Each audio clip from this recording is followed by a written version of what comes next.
Laing adlaw na pod sa akong panarbaho isip automotive technician. Aning tungura Toyota Vios sa among tapad nga balay, among silingan. Dili mo tingog ang serbato. So mo ning tungura akong gi-check kung asa ang problema nga hindi mo tingog. Wala gid siya tingog diha.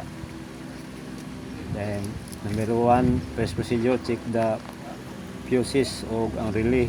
So okay man, wala problema sa fuse o sa relay, sa engine bay. So common problem is plug spring or ang spiral cable. Anang tungura gi-check ko nako ang iyang continuity po sa horn pad, kung okay ba ang horn pad. So okay man ang may continuity o kung i-switch nasa contact. So plug spring yun ang common problem. Kung nanay edad ang kuhan, abot ang mga 5 years baka ang sakyanan. So muna ang brand new nga napalit, kantidad og 2,800 ang kuha sa usmin niya. Genuine siya, genuine na marka nga Toyota, original parts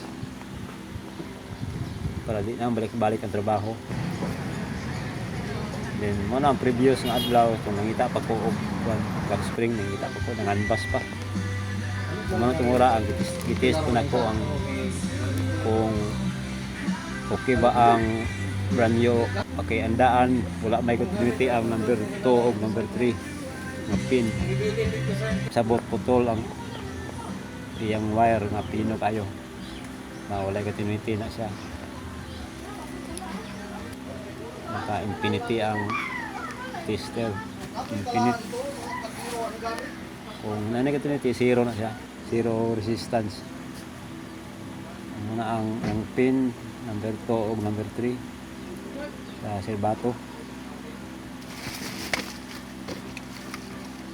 Ngayon tungura gitao doon dayon nako ang brand new nga plug spring or spiral cable. Ana na sa pin, murag ako na sa Granada ay pin kay og wala ko na sa pin sipyat og tuyok, sobra ang tuyok kaputol sa kay wala sa pino kay murag buhok lang ang iyang wire. Na sa retainer. Plaster na ang mga lock, pwede na tanggalon dayon. Yung pin, safety pin para matawad ang steering wheel.